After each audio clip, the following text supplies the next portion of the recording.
Je m'appelle Jean-François Cessy, j'enseigne à l'Université de Pau et Pays de l'Adour. Et aujourd'hui, donc, on va faire un petit focus ensemble sur 1h15, et puis après, on entamera un débat donc, autour de l'adolescent et ses usages numériques. Alors, numérique à l'extérieur de l'école, mais aussi à l'intérieur de l'école, puisqu'on est quand même là pour parler éducation. Donc, je vais faire le fil conducteur. On va commencer par l'adolescent. On va voir qu'est-ce qu'il fait depuis que le numérique est parmi nous, avec le numérique, dans le numérique. Et puis après, on ira vers le milieu scolaire, donc le milieu formel. Alors, juste un petit point sur cette BD, puisque j'ai vu que dans les couloirs ici, vous aviez des BD éducatives. Donc, pour vous, qu'est-ce qu'elle véhicule comme message ?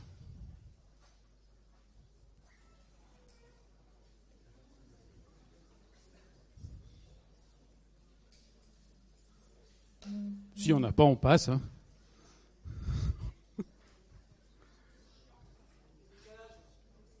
Décalage ? L'inversion, oui, ça me parle. L'inversion, c'est-à-dire ?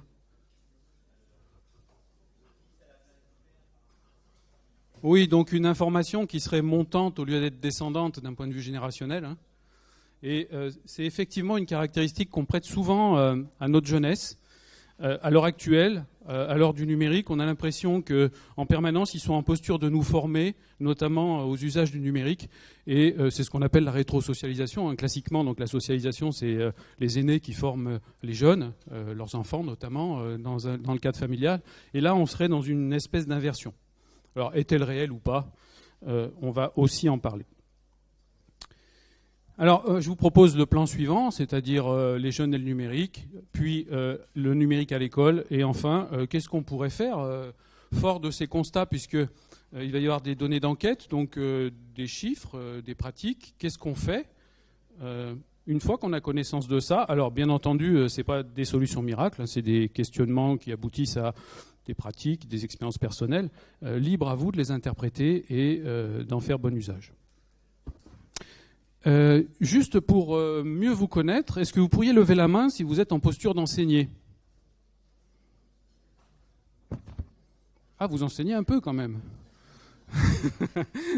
Merci d'avoir joué le jeu. Non, c'est juste pour savoir si, en fait, j'ai un public plutôt sur des missions institutionnelles. Alors, l'enseignement, c'est aussi une mission institutionnelle, mais disons, si vous êtes en posture d'enseigner, vous êtes un public peut-être plus directement concerné. Alors, qu'est-ce qui va faire l'originalité des résultats que je vais vous donner, puisque des enquêtes, il y en a partout. Et dire qu'une est meilleure que l'autre, ça relève de chacun. Alors, moi, je vais vous dire en tout cas avec quel regard nouveau vous pouvez regarder les résultats que je vais vous présenter. C'est que suite personnellement à une revue d'enquête sur les usages du numérique scolaire et extrascolaire des enseignants et des apprenants, moi ce qui m'a frappé, c'est que les recueils de données le plus souvent portent sur des niveaux scolaires très étroits, c'est-à-dire la 5e de collège, ou éventuellement tout le collège, c'est-à-dire de la 6e à la 3e. Rarement collège et lycée, ou lycée et université. Donc c'est assez cloisonné en fait. Donc ça m'avait interpellé. Et puis souvent, les questionnaires sont basés sur le volontariat. Et alors, en sociologie, ce qui est embêtant quand c'est basé sur le volontariat, c'est qu'on dit souvent tu peux avoir une vision idéalisée, c'est-à-dire que tu enquêtes sur le numérique. Ceux qui répondent, en général, sont ceux qui aiment le numérique parce qu'ils ne rechignent pas à aller en ligne, répondre aux questionnaires, etc. Donc on peut avoir ce qu'on appelle un biais. Et donc ça me posait problème. Donc j'ai cherché à les réduire aussi. Donc, et on n'avait pas de vision continue, donc des usages numériques du collège jusqu'à l'université, c'est-à-dire sur une espèce de génération de jeunes confrontés au numérique, parce qu'en dessous, ils sont quand même moins confrontés au numérique, en dessous du collège. Donc, voilà ce que je vous propose, c'est-à-dire une enquête en classe complète, c'est-à-dire que comme toutes les classes sélectionnées sont enquêtées intégralement, ne répondent pas que les volontaires. Donc là, déjà, on gomme un peu le biais dont je vous parlais tout à l'heure. Un recueil de données donc quasi exhaustif, un questionnaire qui a été conçu sur le terrain avec le vocabulaire des jeunes et avec les pratiques des jeunes constatées, comme on va le voir juste après. Une vision large.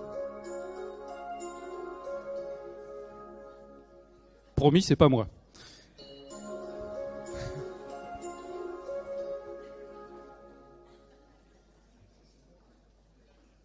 Au moins, ça réveille. Bien. Où en étais-je? Donc, un questionnaire conçu sur le terrain, une vision large de la 6e à Master 2. Donc, vous voyez que ça fait 12 niveaux scolaires qui vont être regardés. Et aussi, autant les élèves que les enseignants des mêmes classes. Ça veut dire qu'on peut croiser les usages déclarés vécus par les apprenants et déclarés par les enseignants. Ce qui est intéressant parfois pour les valider ou les vérifier. Alors, voilà à quoi peut ressembler le passage d'enquête, c'est-à-dire une classe dans laquelle on a mis un jeu de tablette avec une application en mode déconnecté qui permet de prélever les résultats. On fait défiler les classes toutes les heures, une demi-heure de réponse à un questionnaire qui est assez vaste, comme on va le voir, et après une demi-heure de débat avec la même classe pour discuter des résultats et de leur vécu, puisque souvent c'est aussi un moment d'introspection personnelle. On fait un diagnostic à travers ce questionnaire et souvent ils apprécient d'avoir un regard réflexif sur leur pratique numérique. Donc voilà ce que ça a donné. Enquête donc, qui a eu lieu 2016-2017, 2 collèges, 2 lycées et l'université à Pau, 12 niveaux scolaires. Une méthodologie en 2 parties, donc avec une phase d'entretien, une phase questionnaire quantitatif, donc sur tablette. D'ailleurs, j'en profite pour remercier la société Le Sphinx qui nous a prêté la solution qui est vraiment très efficace pour prélever les données en mode déconnecté, parce qu'on n'accède pas au Wi-Fi dans les établissements scolaires, qui nous a permis, grâce à sa bonne ergonomie, d'avoir un excellent taux de remplissage, comme vous pouvez le voir, c'est-à-dire un questionnaire où les questions ont été bien remplies par quasiment tous les répondants. Vous voyez, 81% de réponses. Alors l'enseignant est un peu le mauvais élève de l'affaire. Vous voyez, à 48%, il a répondu. Mais 48%, c'est excellent dans une enquête sociologique. Je vous laisse transposer ça au niveau des élections ou autres. C'est des bons taux.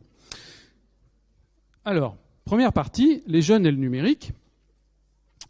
Que font nos jeunes en dehors du système scolaire, donc avec le numérique? Alors, juste un petit focus adolescence. Donc, comme on le sait tous, c'est une période de forte instabilité. On l'a nous-mêmes vécu, transformation du corps, transformation identitaire.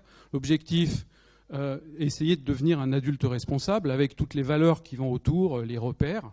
Ce que l'on va constater, notamment à l'ère du numérique, c'est que ces repères sont un peu en perte de vitesse. Qu'on subit aussi l'instabilité des sociétés hypermodernes, parce qu'on se rend compte tous les jours, on parle d'ubérisation, etc., de métiers changeants. Donc nos sociétés deviennent très complexes, très mouvantes. Donc c'est perturbant aussi pour les jeunes qui sont en construction d'identité, de voir qu'ils s'appuient sur des choses qui elles-mêmes bougent très vite. L'individualisme aussi montant, avec le modernisme. Et puis, aussi quelque chose, c'est qu'on attendrait qu'ils grandissent ou qu'ils aient le souhait de grandir, alors que nous-mêmes, on ne veut pas vieillir. Et ça, c'est ce que les sociologues appellent le culte de la jeunesse. Donc nous cultivons en permanence notre jeunesse devant eux. Donc ils comprennent que finalement, vieillir, c'est pas si terrible que ça. Parce qu'ils voient leurs parents qui disent « Ah ben non », qui font du sport, qui font tout leur possible pour essayer de rester le plus jeune possible. Alors je dis pas que c'est mal, c'est juste un constat, rassurez-vous. Et donc ce culte de la jeunesse les pousse à ce qu'on appelle l'adolescence, c'est-à-dire un allongement de l'adolescence. Ils se disent bon, après tout, c'est pas si mal de vieillir tranquillement, lentement. Et donc ça allonge l'adolescence. Et à ça, on ajoute le fait qu'il y a une complexité qui s'ajoute pour les adolescents d'aujourd'hui, c'est que leur moyen de communication change. C'est-à-dire quand ils deviennent adolescents, en général, on leur fournit des smartphones, etc. Et ils doivent communiquer, parce que leur socialisation de nos jours se fait avec le numérique. On n'a pas le choix, sinon ça veut dire qu'ils seraient exclus d'une grande part de leur socialisation. Donc ça signifie qu'ils doivent changer de moyen de communication et ils doivent s'y adapter. Et on sait que c'est beaucoup plus délicat, beaucoup plus technique de discuter par des moyens numériques qu'en face à face, parce qu'en face à face, tout simplement, on a moins d'interaction, on interagit avec moins de gens qu'en ligne. Donc ça signifie qu'il doit aussi se construire en intégrant ce changement communicationnel.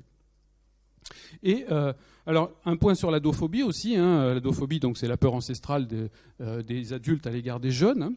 Vous savez, le fait de vouloir les stigmatiser, notamment autour de la jeunesse, de la violence, enfin de la violence, de la sexualité. Donc cette peur que peuvent ressentir certains adultes à l'égard des plus jeunes, ce qu'il faut savoir, c'est qu'elle n'est pas récente, ça a toujours été, c'est pas un fait nouveau.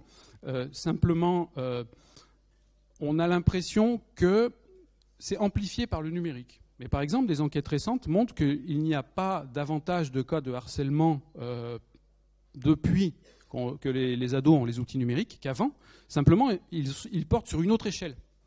C'est-à-dire que le harcèlement qui pouvait avoir lieu entre 3 personnes, là, il est à une échelle différente. Mais en nombre de cas, c'est-à-dire le déclencheur, en fait, est quantitativement pas tellement amplifié, ou du moins ne s'est pas tellement développé à l'ère du numérique. Donc il semblerait que les pratiques soient les mêmes, elles soient juste transposées avec des outils différents. Alors maintenant, on va effectivement essayer de quantifier et de qualifier ce que font ces jeunes de nos jours avec tous ces beaux appareils et ces écrans. Donc déjà, le jeune, on peut dire qu'il est écranovore dans le sens où il en consomme. Alors c'est pas le seul, hein. J'imagine qu'ici, si vous êtes dans l'innovation pédagogique notamment, vous devez faire aussi pas mal d'écrans. Moi j'en fais aussi, hein, donc c'est pas un reproche, c'est vraiment juste un constat. Et donc le jeune est écranovore tout simplement parce que là on voit que en semaine, en week-end et en vacances, les pratiques sont assez élevées. Alors vous avez en bas le niveau scolaire, en vertical le nombre d'heures par jour, hein, et on voit que ça va entre 3 et 9 heures par jour de pratique numérique suivant les âges et les niveaux scolaires. Alors j'ai moyenné ça pour en extraire les informations principales. Vous voyez que un des premiers constats qu'on peut faire, c'est que la pratique en collège et en lycée est identique. C'est-à-dire que grosso modo, de 11-12 ans jusqu'à à peu près 18, le quantitatif est assez similaire. Alors déjà parce que la forme scolaire impose ses règles. Et c'est vrai qu'en collège et en lycée, on n'a pas trop le droit de faire du numérique à l'école, sauf quand le prof est volontaire. Donc vous voyez que la pratique semaine, alors c'est aussi une originalité de cette enquête, hein, c'est qu'on a différencié semaine, week-end et vacances. Donc on voit qu'en semaine, on est plutôt à 4 heures par jour, en week-end à 6 heures, et encore 2 heures de plus en vacances, c'est-à-dire 8 heures. Et à l'université, ce qui est intéressant, c'est de voir que tout ça converge. C'est-à-dire que comme en semaine, on a le droit, en amphi comme ici, de sortir ces appareils numériques, ça signifie que on en fait plus la semaine et il semblerait qu'on ait moins envie d'en faire le reste du temps. En tout cas, les 3 courbes convergent. Et puis, juste un petit détail, c'est que vous voyez que tout le monde est à peu près d'accord le week-end pour faire 6 heures de numérique. Alors, si on moyenne tout ça, ça nous fait 5h40, tous âges et jours confondus dans notre enquête paloise. Et je vais conformer autour des 13-18 ans pour me caler sur l'enquête Common Sense Media 2015 qui a sondé 2600 ados américains. Donc vous voyez que ce n'est pas une enquête neutre, enfin c'est une enquête déjà assez volumineuse. Et cette enquête, elle fournit le résultat suivant, c'est que les adolescents états-uniens passent 6h40 par jour sur leurs écrans, tout écran confondu. Et dedans, il n'y a pas le numérique pour l'école, c'est-à-dire les pratiques numériques éducatives. À Pau, on est à 5h30 avec les pratiques numériques éducatives. Donc on peut ajouter un quart d'heure de différence, ce qui fait qu'on sera à peu près à 1h30 d'écart entre les Palois français et les États-Uniens. On est en dessous. Alors après, libre à nous de l'interpréter comme on veut. Est-ce que, comme on a l'habitude de se calquer sur les modèles américains, hein, avoir McDonald's, etc., est-ce qu'on fera pareil en ce qui concerne les pratiques numériques ? L'avenir nous le dira. Alors moyenné sur l'année, vous avez cette courbe-là, donc vous voyez qu'on est autour des 2000 heures, hein, et on voit surtout qu'il peut y avoir des différences importantes entre ceux qui en font le moins et ceux qui en font le plus, notamment en licence 1, une différence d'à peu près 30 jours. C'est l'équivalent de 30 jours de pratique sur écran par an, c'est-à-dire un mois en plus. Alors la moyenne, c'est 5h40, je l'ai déjà dit, ça fait 2160 heures par an, passées sur écran, ça fait 90 jours. Et c'est ce que j'appelle le quart de vie numérique, c'est-à-dire que le jeune a un quart de sa vie sur écran. Alors c'est pas le seul, hein, comme je l'ai dit tout à l'heure. Parmi nous ici, au moins moi, c'est le cas. Donc il faut quand même savoir que, quelque part, ça nous interpelle. C'est important de savoir que si on passe un quart de notre vie sur écran, autant savoir le valoriser. Et peut-être que ces jeunes ont besoin d'être accompagnés à valoriser ce quart de vie numérique. Et aussi, un autre paramètre important qu'il faut que vous ayez en tête, c'est que ça représente 2 années scolaires. C'est-à-dire que chaque année, le jeune passe 2 fois plus de temps sur écran qu'à l'école. Donc, si on peut faire en sorte que le double de temps qu'il passe devant les écrans par rapport à l'école est fait correctement, un peu cadré, etc., ça peut être tout bénéfice. Alors, d'un point de vue loisir, le jeune, effectivement, a essentiellement des loisirs numériques. Ça aussi, c'est une donnée importante, il faut le savoir. Ça peut être utile aussi de le savoir dans le milieu éducatif. Alors, à la première question qui leur demande combien d'heures par semaine ils pratiquent de loisirs non numériques, c'est-à-dire sans écran, et on cite des exemples pour bien qu'ils ne soient pas perdus, on voit que l'essentiel, c'est moins de 7 heures. Alors, s'ils font 7 heures, déjà, c'est pas si mal, mais disons 7 heures, on va dire moins de 7 heures de loisirs sans écran. Et à la deuxième question, quand on leur demande, mais sur une semaine normale, donc quand tu n'es pas en congé, si tu devais comparer le temps consacré aux loisirs numériques, c'est-à-dire sur écran, et le temps consacré aux loisirs non numériques sans écran, que dirais-tu? On voit que la majorité, c'est clair, 45%, sont sur écran, c'est-à-dire que leurs loisirs sont essentiellement numériques. L'égalité entre les deux, vous voyez, c'est 28%, et puis après on a 22%, 23% qui vont vers le non numérique, et essentiellement c'est les plus âgés. Donc on voit bien, si on découpe par âge, que la jeunesse montante, en fait, a des loisirs essentiellement numériques, mais massivement. Alors le butinage, là je vais parler des 3 B que j'emprunte à Pascal Plantard, butinage, braconnage, bricolage, qui sont les 3 moyens, on va dire, d'utiliser les écrans et le numérique. Donc le butinage, c'est un peu le surf, passer d'une ressource à une autre, d'une connaissance à une autre, d'une vidéo à une autre. Et tout ça déclenche quand même de l'apprentissage malgré tout. Pour la petite anecdote, durant mes enquêtes, j'ai un adolescent qui m'expliquait comment il avait appris à embrasser en regardant une vidéo sur YouTube. Rigolez pas, parce que peut-être que nous aussi, on aurait aimé avoir des vidéos à notre époque. Bon, c'est débrouillé, vous me direz. Hein. On regardait la télé, bon. Le cinéma, voilà. C'était peut-être moins explicite. Donc, as-tu la sensation d'apprendre beaucoup de choses à travers les écrans et Internet? C'est-à-dire que moi, j'ai cherché à savoir quelles étaient leurs sensations d'apprentissage, c'est-à-dire comment on pouvait valoriser leur pratique numérique dans un cadre scolaire, et quelles sensations, quelles représentations ils se faisaient de leurs usages numériques. Donc il y avait cette question dans le lot. Et on se rend compte là que à 62%, ils ont une sensation forte d'apprendre à travers les écrans. C'est-à-dire qu'eux-mêmes ressentent un apprentissage par écran interposé. Ce qui est quand même intéressant. Et vous voyez que 28% un peu, et puis finalement le non, c'est 5%, bon, le non-réponse 4%, donc on voit que si on élimine 10%, le reste en fait, du contingent a la sensation d'apprendre, et à 62%, elle est forte. Donc c'est quand même intéressant de savoir que nos jeunes pensent apprendre sur écran. Alors on va y revenir à ce point-là juste après, quand on va intégrer ça dans le cadre scolaire, parce que pour le moment je reste encore plutôt sur l'adolescent. Alors après le butinage, le braconnage, ce qui est intéressant, c'est de voir que ces jeunes-là n'attendent pas 13 ans pour aller sur Facebook. Vous savez que c'est interdit d'avoir un compte Facebook avant 13 ans, mais ils n'attendent pas. Donc là, on voit une forme de braconnage, puisque en dessous de 13 ans, on a entre 12 et 37% de rescueurs. Alors, entre eux, ils s'appellent des thugs, c'est un petit peu voyous, quoi. Et ça représente 4 à 11 élèves par classe qui ont un compte Facebook, alors qu'ils n'ont pas le droit d'avoir un compte Facebook, puisqu'ils n'ont pas l'âge d'avoir un compte Facebook. Et ça nous renvoie à l'usage de l'email. Alors, je vous le dis, si vous ne le saviez pas, mais je pense que vous le saviez, les jeunes n'utilisent pas les emails. C'est bête, parce que nous, on aime bien l'email. Mais les jeunes, en tout cas, utilisent très peu l'email. Et vous savez, qu'est-ce qui leur fait créer un email quand ils sont, au début? Pour créer sa page Facebook. C'est-à-dire que l'email n'est qu'une étape pour accéder à la création de comptes sociaux. Et en fait, après, les mails, ils n'utilisent pas parce qu'ils font du chat. Donc là, on a des formes de braconnage. Et puis là, on a des formes de bricolage, c'est-à-dire comment on détourne des outils de leur utilité de base pour les particulariser à des usages dans d'autres domaines, comme ici par exemple dans le domaine éducatif. Quand on leur demande dans ta classe, avez-vous un groupe classe de chat sur Facebook par exemple, pour discuter de vos cours et devoirs. Et là on voit qu'à 72%, tout âge confondu, de la 6e à Master 2, c'est le cas. Et la courbe verte qui dit oui, on voit que à partir de la 3e, c'est majoritaire. On a dépassé les 50%. C'est ici, même la 4e a dépassé 50%. Donc ça veut dire qu'à partir de la 4e, ils décident de créer un groupe collaboratif pour discuter des devoirs et de la tâche scolaire. À partir de la 4e, c'est majoritaire. Par contre, on voit qu'il y a une génération qui est un petit peu passée à côté, là.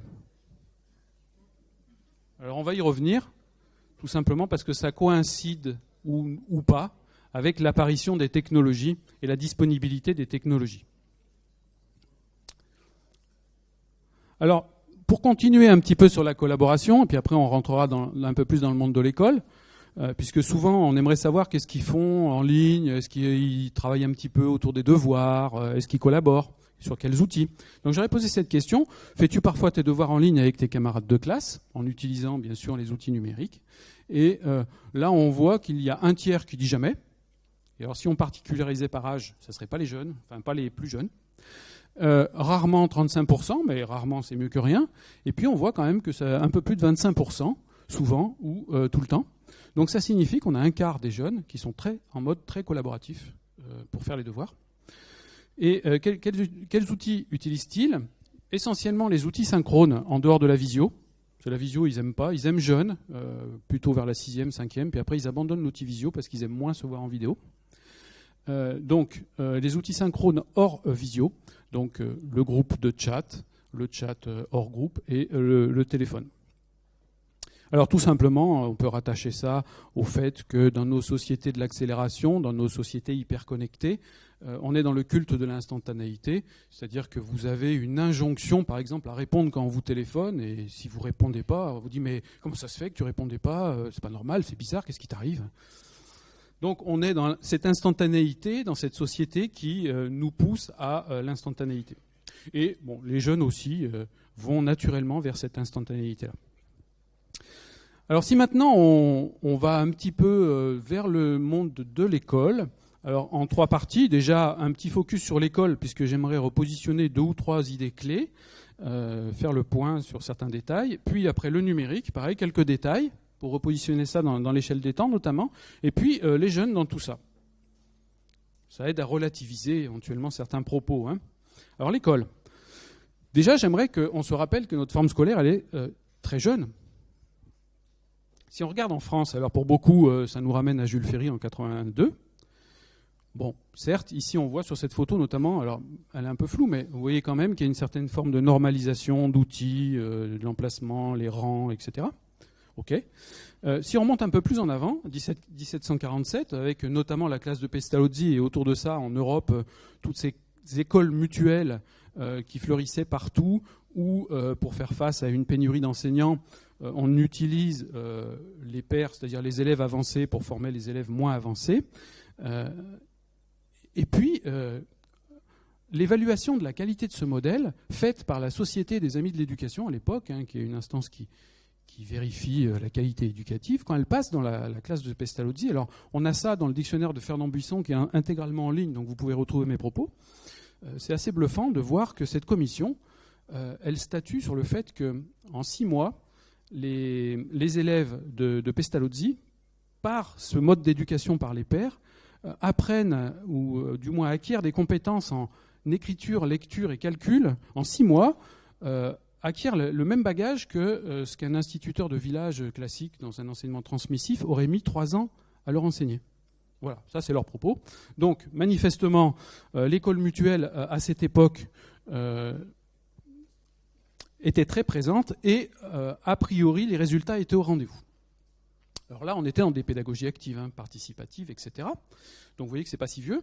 Et bon, par contre, en 1833, donc François Guizot crée les écoles normales pour normaliser justement la formation des enseignants. Donc tous les enseignants ont le même bagage et doivent disséminer le même programme et impose l'enseignement simultané qui remplacera l'enseignement mutuel progressivement.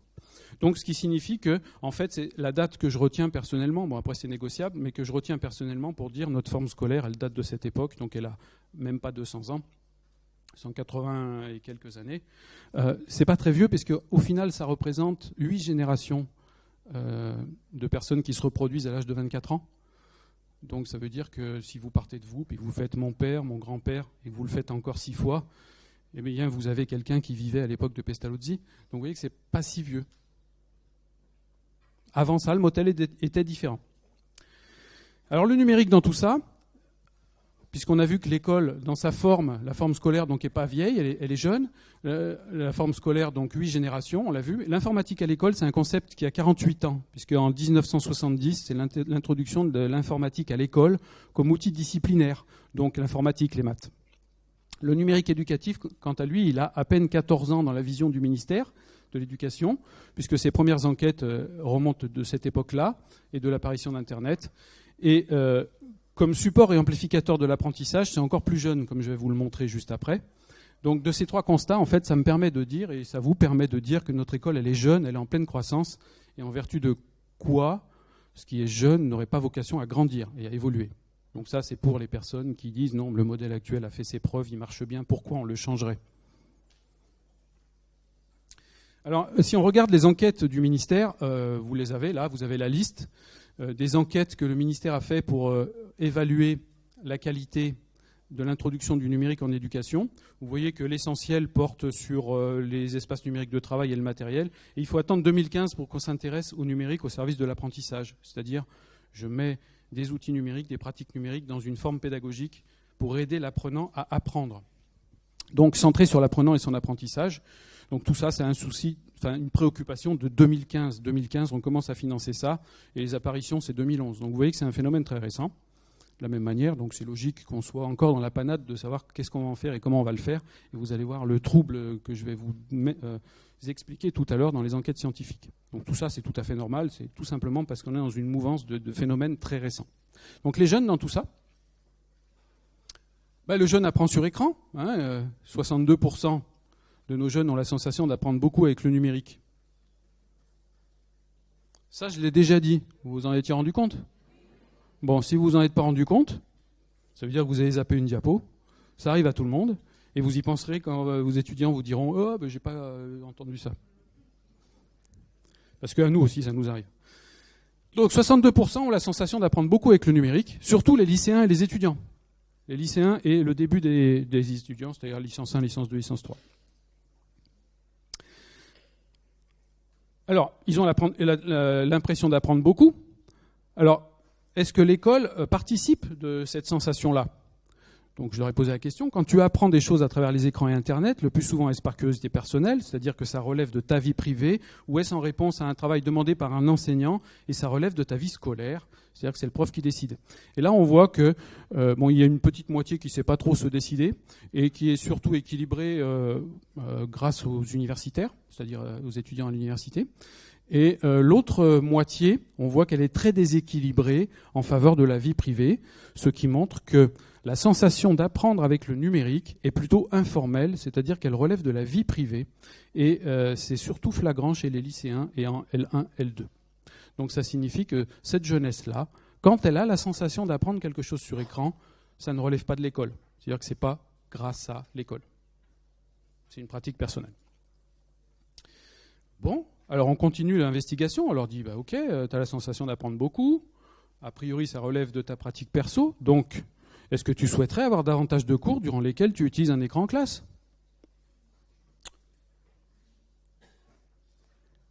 Eh bien, c'est mitigé tout ça. Alors, 13% qui disent non, moi j'en veux moins des cours avec des écrans.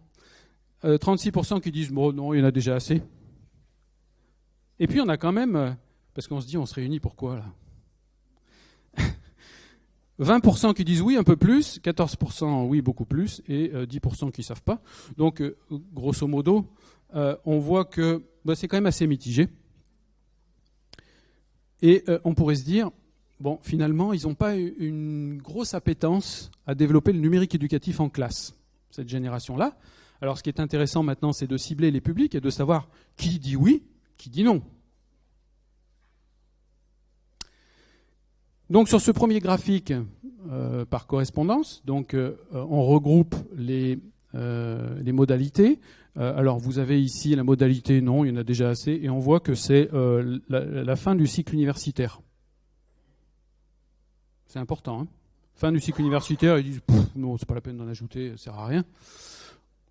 Où il y en a assez. Bon, début du cycle universitaire, vous savez, quand ils sont en grand amphi comme aujourd'hui, mais parfois c'est bien plus grand. Ils disent pas de numérique. C'est important aussi. Et puis les jeunes, oui, beaucoup plus, oui, un peu plus, on voit. Donc, c'est très concentré. Donc, ça signifie qu'on a une jeunesse qui apparemment a de l'appétence. Et puis, après, à l'université, ils disent non, c'est pas la peine.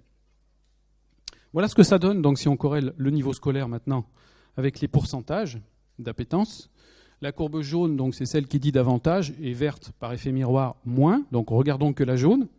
Eh bien la jaune, qu'est-ce qu'elle montre? Que de la 6e à la première, ils sont à 70% favorables à l'augmentation de l'intégration du numérique éducatif.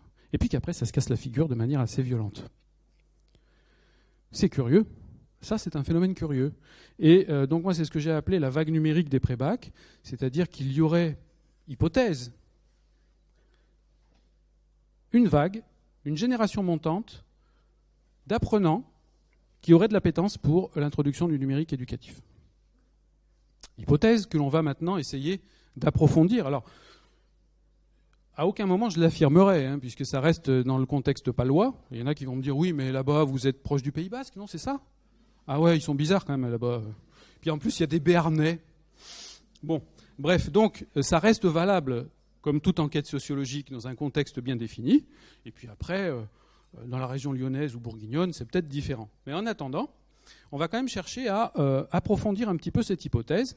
Et là, je croise, alors je suis désolé, c'est flou, ici, la quantité de pratiques personnelles. C'est-à-dire que là, c'est ceux qui font moins de 4 heures par jour, donc les très faibles usagers d'écran. Là, 4 à 5,5, 5 à 7,5, 7,5 et plus. Donc vous voyez, la moyenne, elle est ici. On disait, le jeune, il fait 5h40 par jour, donc c'est ici à peu près. Et puis là, c'est vraiment ceux qui sont tout le temps sur écran, quoi. Et puis en dessous, ceux qui font moins d'écran. Et là, on voit uniquement les courbes de collège. Je vous demande de regarder la courbe jaune.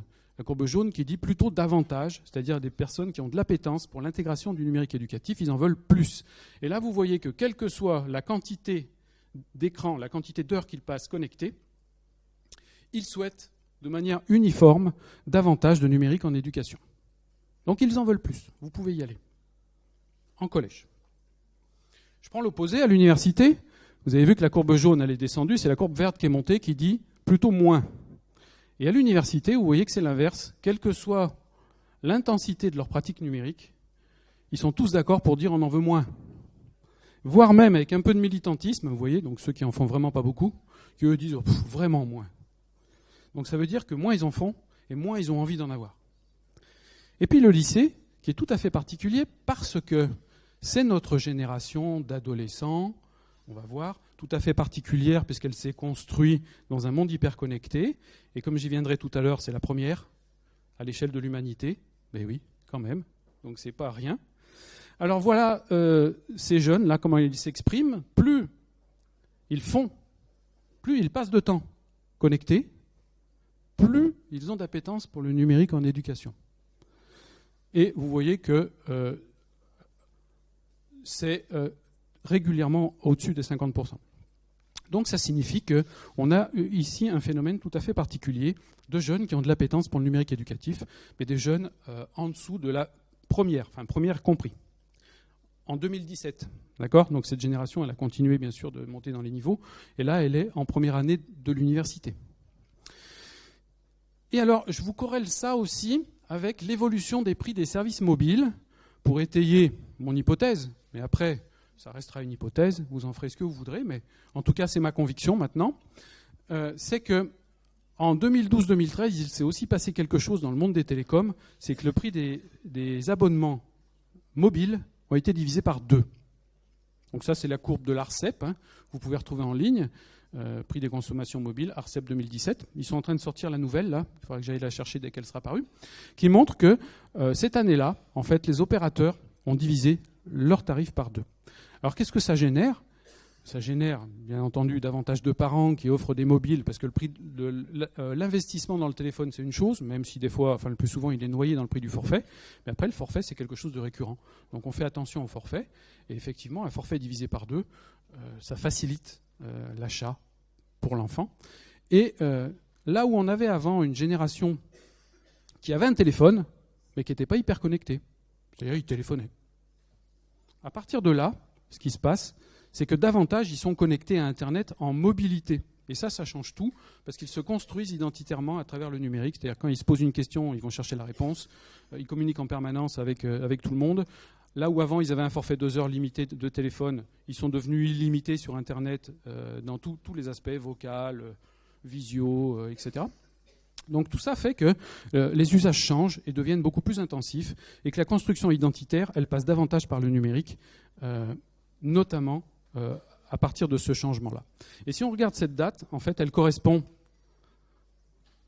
si on ajoute les 4 ans, on arrive en 2017, c'est-à-dire que les adolescents qui ont été sondés dans l'enquête ont profité de cette période de baisse des forfaits télécoms, donc ont été hyper connectés, ont eu l'occasion de se construire à travers le numérique et grâce au numérique, et donc comprendre cette hyperconnexion dans ce qu'elle peut apporter sur l'apprentissage.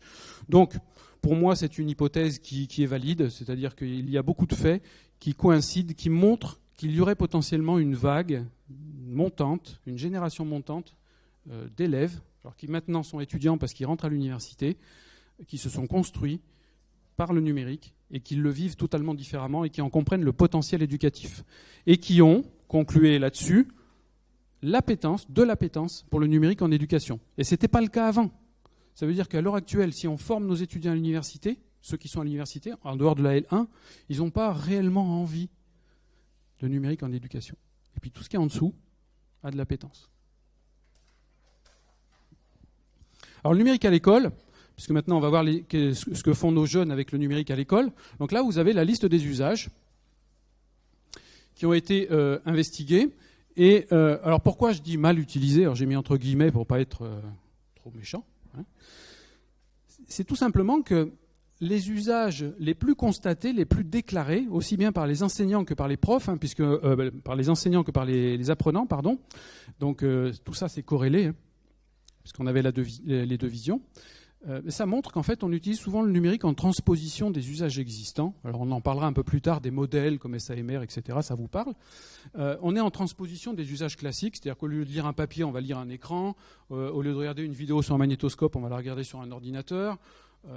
En dehors d'utiliser des logiciels spécifiques, où ça c'est un usage tout à fait légitime, un bon usage, il n'y a aucun problème. Sinon, écouter des bandes son, que ce soit sur un ordinateur ou sur un magnétocassette, ça ne change pas grand-chose. Donc on voit qu'on est surtout sur des usages qui sont dans la transposition de choses qui existaient déjà, et le numérique n'a aucune valeur ajoutée. Bon, si ce n'est pour l'enseignant, peut-être trouver plus de vidéos à montrer ou de choses comme ça, enfin, disons peut-être une minimisation des coûts, mais d'un point de vue pédagogique, pour l'élève, ça ne change rien. Et par contre, les bons usages, c'est-à-dire ceux qui sont reconnus comme apportant une vraie plus-value pédagogique dans l'interaction, dans le fait de donner du sens, enfin, etc., on en parlera cet après-midi, ces usages-là sont les moins pratiqués.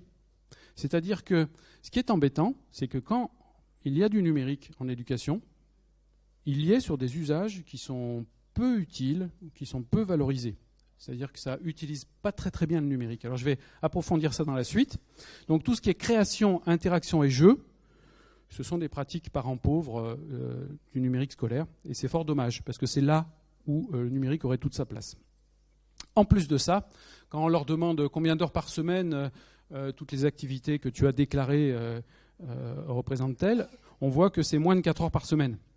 Et encore, si j'enlevais l'université, c'est-à-dire collège-lycée, ça tombe en dessous de 3 heures par semaine.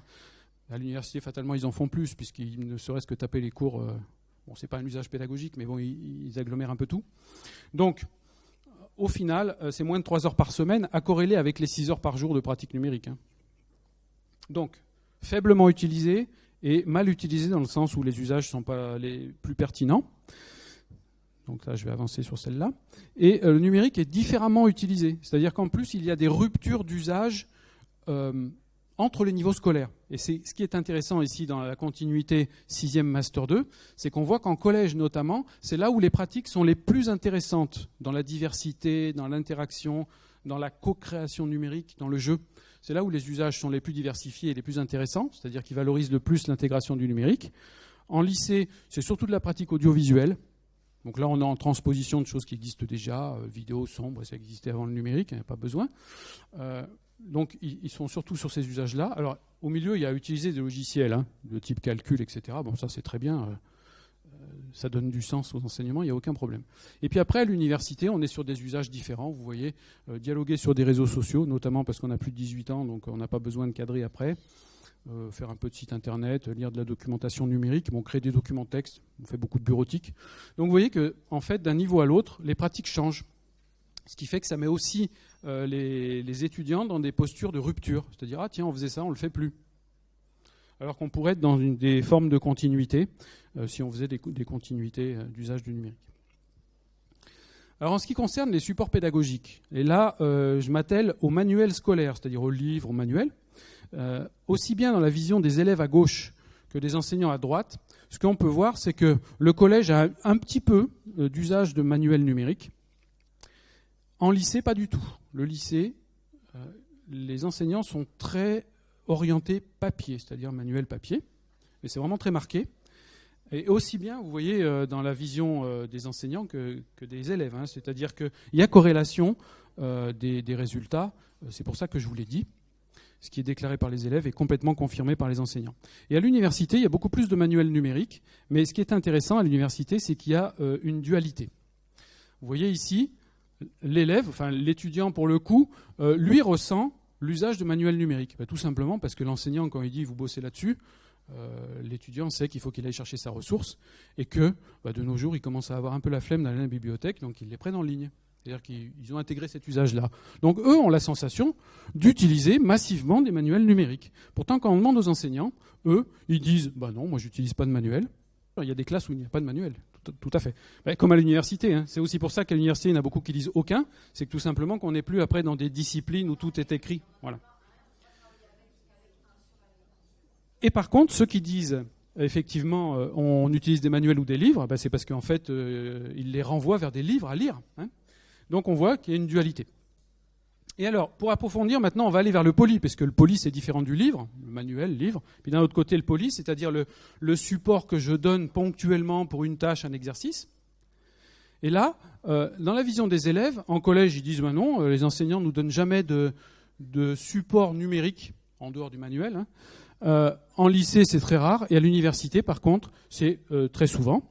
Donc ça, c'est dans la vision des élèves. L'enseignant, une fois de plus, on retrouve cette dualité, notamment à l'université. Pour le reste, c'est corrélé, c'est-à-dire que l'université, c'est entre rarement et souvent. C'est-à-dire qu'on va voir à chaque fois, sur les courbes à l'université, il y a un public d'enseignants, puis c'est à peu près 50-50, qui sont férus de numérique, qui ont de l'appétence pour l'intégrer, et puis d'autres, pas du tout. Et on retrouve cette dualité. On la retrouve notamment ici, vous voyez, de manière très équilibrée, les devoirs. Est-ce que les enseignants donc font faire des devoirs à leurs apprenants en utilisant les outils numériques? Est-ce qu'ils commanditent des travaux numériques, en gros, hein? Et là, on voit une fois de plus cette dualité à l'université, c'est-à-dire qu'on a une catégorie qui dit non, moi je leur propose pas d'activité numérique en devoir à la maison, et puis une autre souvent, et de manière assez équilibrée. Dans la vision des élèves, donc, le lycée, jamais. Le collège, c'est rare. Et l'université, c'est fréquent. Donc on voit en fait une pratique évolutive. Alors, si vous vous rappelez ce que je viens de dire juste avant, c'est que, en fait, on ne propose pas à ceux qui en auraient envie des activités, et on les propose à ceux qui n'en ont pas envie. Vous avez bien saisi le croisement. Alors, un mythe maintenant,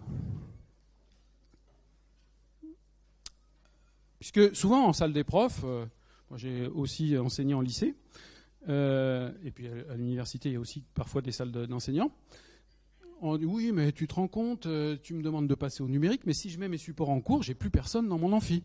Vous avez peut-être entendu ça? Non? Après c'est pas pareil dans l'agriculture. Et donc, si c'est pareil. Non, mais on en parlera au café. Si le support de cours est disponible en numérique à l'avance, cela t'encourage-t-il à lire le support avant de venir en cours? Alors, dans les résultats, il y en a qui disent « Ouais, t'as vu, c'est faible. » Ah bon? Alors, si j'agglomère jaune et bleu, ça fait 25%. Ça veut dire qu'il y a un quart des étudiants qui disent « Si tu me mets le support numérique à l'avance, je le lis. » Je suis désolé, un quart de la classe, déjà, c'est beaucoup. Sans compter que 44%, c'est-à-dire presque la moitié, disent je le lirai parfois. Ça veut dire qu'ils ne demandent qu'à être entraînés vers une pratique et une habitude, notamment par le quart qui va les tirer. Donc ça signifie, moi je l'interprète comme ça, que ces indicateurs-là démontreraient que l'étudiant est demandeur de pouvoir voir ce qui va se passer dans le cours et de pouvoir anticiper. Et ça, c'est éducativement très intéressant. Après, le mythe de si je mets mes cours en ligne, j'ai plus personne dans mon cours. T'as qu'à les intéresser. Hein. Alors, cela t'encourage-t-il à ne pas venir en cours ? 58% jamais. Donc ça signifie qu'il n'y a pas de corrélation. Qu'il y ait du support numérique ou pas de support numérique, 58% disent non, ça n'a rien à voir. Bon, donc déjà, ça c'est sécurisant. 26% qui diraient parfois. Alors, retenez bien que ces questions-là n'ont été posées qu'à l'université. Hein. Eh oui, parce que je ne pouvais pas les poser en dessous, vu qu'il y a obligation de présence, émargement, etc. Il y a un peu plus de liberté à l'université. Donc le questionnaire était filtré par âge. Et là, on n'a que la vision universitaire. Parce que c'est pour ça que je parlais d'amphi. Hein. Vous avez peut-être des amphis en dessous. Mais en collège et lycée, en ministère, il n'y a pas trop d'amphi. Donc voilà, ça c'est vraiment l'université. Donc parfois 26%. Souvent et totalement 10%. Donc ça veut dire que grosso modo, on a 10% de personnes qui font l'école buissonnière si vous leur proposez des supports numériques. Et puis après, on a un petit quart qui potentiellement vont assouplir leur emploi du temps de temps en temps si le cours est facile à récupérer. Mais ce qu'il faut bien comprendre, c'est qu'à l'université, on n'a pas des publics aussi homogènes et que souvent on a des aiguillages qui sont faits un peu par défaut, etc. Et que de toute manière, numérique ou pas, vous allez leur simplifier la vie, certes, mais ils le feraient quand même. Donc ça signifie que, majoritairement, le public captif du cours, c'est-à-dire ceux qui sont là pour le cours et pour apprendre, majoritairement, ne vont pas sécher davantage si vous mettez des supports en ligne. Donc, de tout ça, si on fait un rapide constat, après on va changer de partie, où est-ce qu'on en est avec le numérique éducatif de nos jours ? Alors, 14 ans après les enquêtes ministérielles et l'intérêt pour le numérique éducatif, alors il y a plein d'autres indicateurs qui me font conclure là-dessus, mais disons les principaux que je vous ai donnés ce matin nous permettent de dire que l'école semble peu emparée du numérique, aussi bien pour enseigner que pour faire apprendre pendant les devoirs, que pour proposer des supports dématérialisés. On a vu que chaque niveau scolaire a des problématiques, besoins et usages qui sont tout à fait spécifiques en lien avec le numérique, c'est-à-dire que tout le monde ne fait pas la même chose. Et quand le numérique est utilisé, il l'est probablement peu dans un scénario de pédagogie active, puisqu'on a vu que c'était des transpositions d'usages existants, de papier, de magnétophone, etc., et qui ne mettent pas les apprenants dans une posture d'activité. Donc tout ça nous montre qu'on a des ados, des jeunes qui utilisent énormément le numérique, qui ont de l'appétence pour le numérique en éducation, si à l'heure actuelle ils ont à peu près moins de 18 ans, c'est-à-dire s'ils ne sont pas adultes. Et à l'école, il ne se passe pas grand-chose avec le numérique. Alors là, je parle du ministère de l'Éducation nationale, hein. Je ne sais pas dans l'agriculture. Pourtant, si on en revient maintenant au rôle de l'école, alors après on n'est peut-être pas d'accord sur le rôle de l'école, hein, tout le monde a sa définition, mais si son rôle c'est pas de former le citoyen numérique de demain, on pourrait se demander qu'est-ce qu'il est, puisque quand on évoque ces thématiques, on va les apprendre où ? Quand on parle d'éducation aux médias et à Internet, de cybersécurité, de cybercitoyenneté, des mésusages et addictions du numérique, si on ne sensibilise pas, qui va le faire, les données personnelles, le télétravail, la législation du numérique, et puis toutes ces habiletés numériques qui font qu'au quotidien, on se déplace en utilisant le numérique, on vit, on fait les formalités administratives, on travaille avec le numérique. On va apprendre tout ça tout seul alors ? Donc tout ça relèverait d'une culture numérique que j'aborde dans un de mes derniers articles si vous voulez en savoir plus, c'est-à-dire une culture numérique qu'il faut absolument intégrer dans la culture scolaire de manière à ce que tous les enseignants étant formés la véhiculent au quotidien à travers tous leurs enseignements comme on le fait pour le français. C'est-à-dire que quelle que soit la matière que vous enseignez, quand vous voyez un élève qui fait une faute, vous lui dites « Ah ben là, tu as fait une faute ». C'est-à-dire que vous l'aidez, vous contribuez à son apprentissage du français. Par exemple, la culture numérique, ça doit devenir aussi quelque chose d'assez transversal. Puisque c'est le seul moyen de faire société à l'ère du numérique. C'est-à-dire que maintenant, on vit différemment dans cette ère connectée. Et faire société, ça s'apprend. Et c'est aussi du rôle de l'école que de transmettre ces valeurs-là. Donc sur la forme, nous devons faire de nos étudiants des entrepreneurs de leur potentiel et des citoyens et acteurs numériques. Alors à l'heure actuelle, on travaille surtout sur le fait de les rendre acteurs du numérique. C'est-à-dire on leur apprend à faire des trucs, mais on ne leur apprend pas assez à comprendre le truc.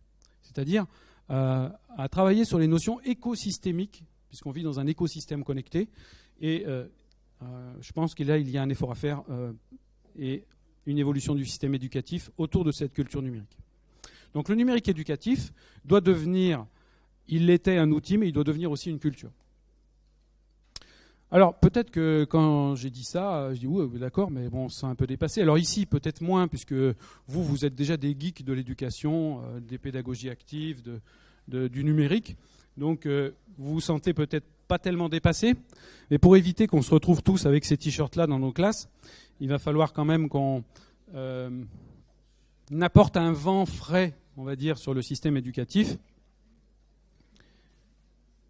Et alors, qu'est-ce qui fait que le numérique étant remis en question? Parce qu'il faut comprendre aussi que les détracteurs ont du grain à moudre. C'est-à-dire que les scientifiques ne sont pas d'accord sur l'intérêt du numérique en éducation. Exemple. Alors, à quoi ça pourrait être dû déjà, cette remise en question? Du fait que les gens ne maîtrisent pas, puisque quand on ne maîtrise pas, en fait, on raconte des bêtises, bon, certes.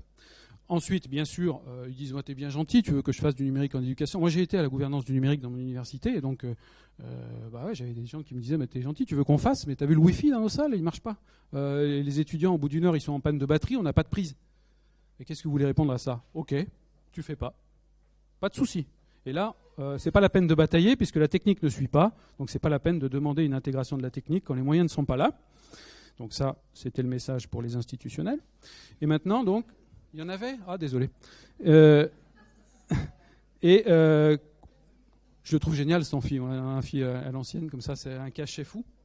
Après, c'est vrai que bon, là, on a du Wi-Fi, vous avez de la chance. Je ne sais pas s'il y a des prises, par contre. Bon. En tout cas, il y a une troisième raison, il y en a plus, mais disons c'est les trois principales, sur la remise en question du numérique en éducation, c'est la contradiction des études scientifiques, et je vais m'attarder un tout petit peu là-dessus, si vous le permettez, parce que d'un côté, on a les technosceptiques, de l'autre côté, les techno-optimistes, et qu'est-ce qu'ils racontent, tous ces gens-là? Parce qu'après, libre à vous de dire, lui, il a raison, lui, il a tort. Hein. Quand on est dans une controverse, en fait, on peut se rendre compte que tout le monde a raison, hein, ou tout le monde a tort, sur certains arguments. Et en plus, d'autant plus que c'est des sources reconnues qu'ils le disent, comme Prophétique 2014, c'est le ministère de l'Éducation nationale. Donc quand le ministère il fait des enquêtes, et dedans c'est marqué l'immense décalage entre la réalité de notre école et les promesses des nouvelles technologies. Ok, on n'a pas envie. Lorsque les nouvelles technologies sont utilisées en classe, leur incidence sur la performance des élèves est mitigée dans le meilleur des cas.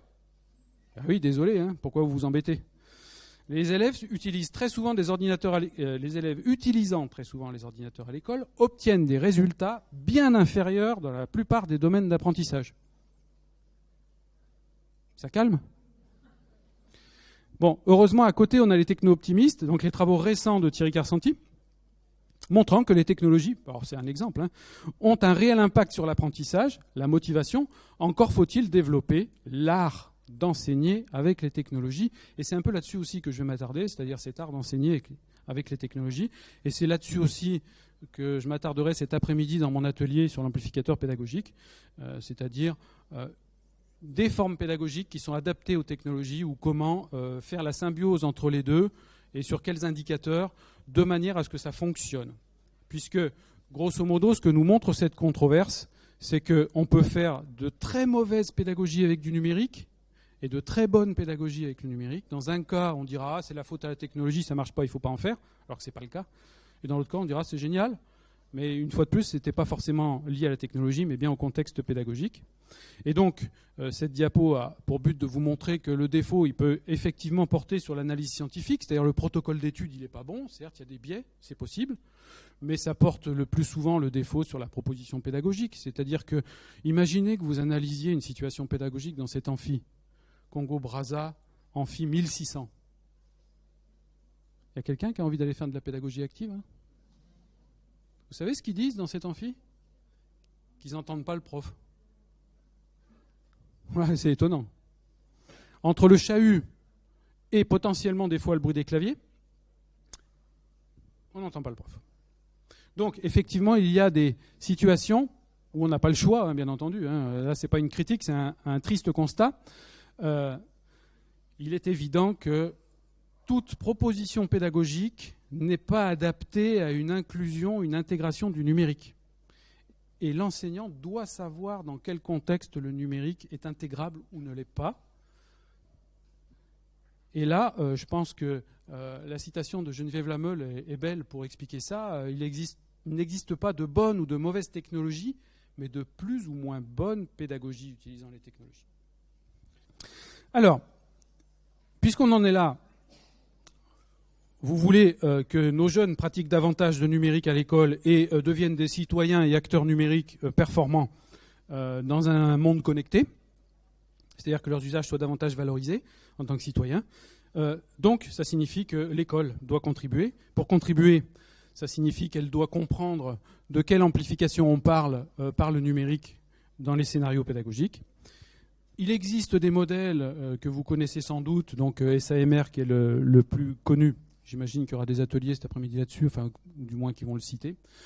TIPAC aussi qui en a un autre, et ASPID qui est un peu sur le modèle SAMR, mais un peu plus rafraîchi, on va dire, par l'équipe de Thierry Carsanti. Alors tout ça modélise des processus d'adoption et d'intégration pédagogique des technos, très bien. Mais en fait, ça n'aide pas tellement l'enseignant à savoir ce que son cours fait avec le numérique, sur quels critères il apporte de la plus-value. Et moi, ça me gênait. J'avais pas réellement d'outils quand je faisais de la formation de formateur, c'est-à-dire que j'étais en situation d'accompagner des collègues à la réflexion pédagogique autour du numérique éducatif. Donc, j'ai créé un petit modèle personnel, on va dire, qui m'aide à leur faire comprendre ça, et je l'ai appelé amplificateur pédagogique. Alors, je vais vous le présenter rapidement ce matin, mais je passerai un peu plus de temps dessus cet après-midi dans mon atelier pour les personnes qui le choisiront. Donc, je vous en fais cadeau ce matin quand même pour tout le monde.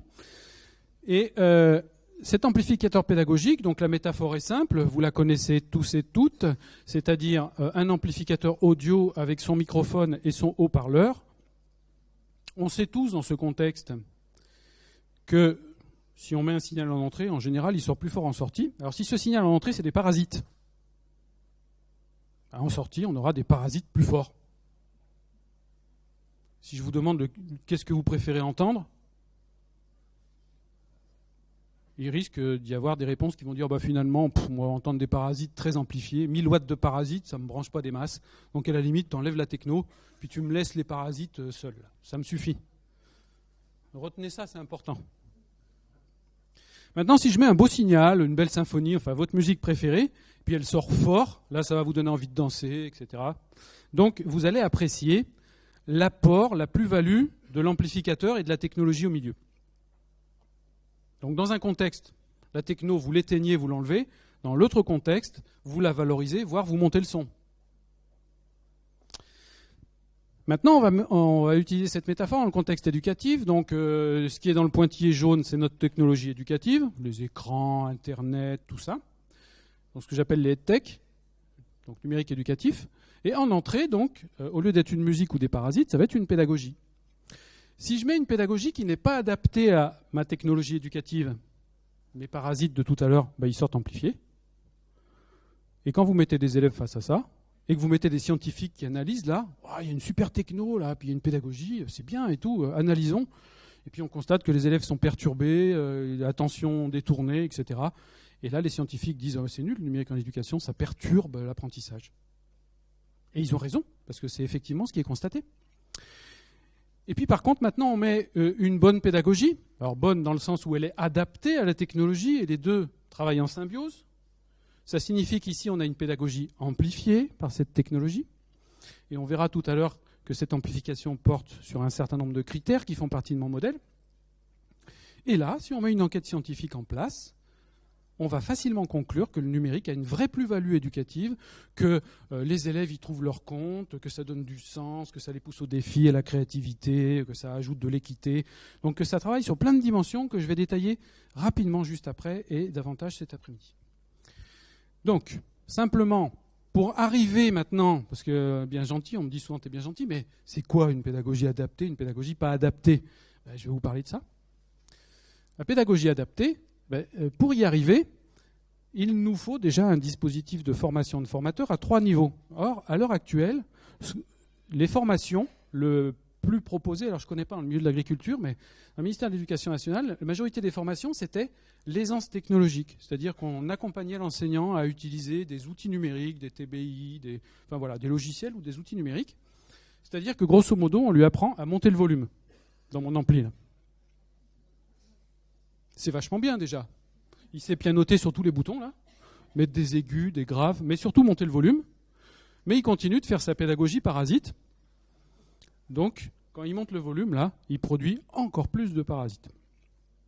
Maintenant, si à ça on ajoute une formation à la pédagogie, et notamment pédagogie adaptée, qui tourne classiquement autour des pédagogies actives, hein, donc rien de révolutionnaire.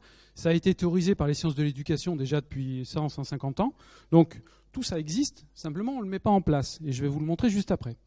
Donc formation à la pédagogie adaptée, pédagogie active, et puis ma fameuse culture numérique dont je vous parlais tout à l'heure, puisque si on veut former le citoyen numérique de demain, ce jeune qui va avoir des pratiques écologiques du numérique, il faut lui véhiculer une culture numérique. Donc ce qui serait bien, c'est que chaque enseignant en parle un petit peu à son niveau. Donc on aurait un signal aussi en entrée qui serait lui aussi amplifié par la technologie. Donc là, on ferait à la fois du disciplinaire et à la fois de la culture numérique. Et ça contribuerait à notre citoyen numérique de demain.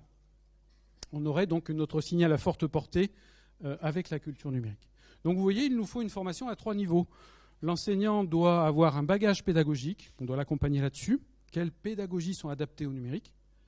La culture numérique, pour vivre dans cet écosystème connecté. Et enfin, toujours, bien sûr, l'évolution des outils numériques, donc l'aisance technologique.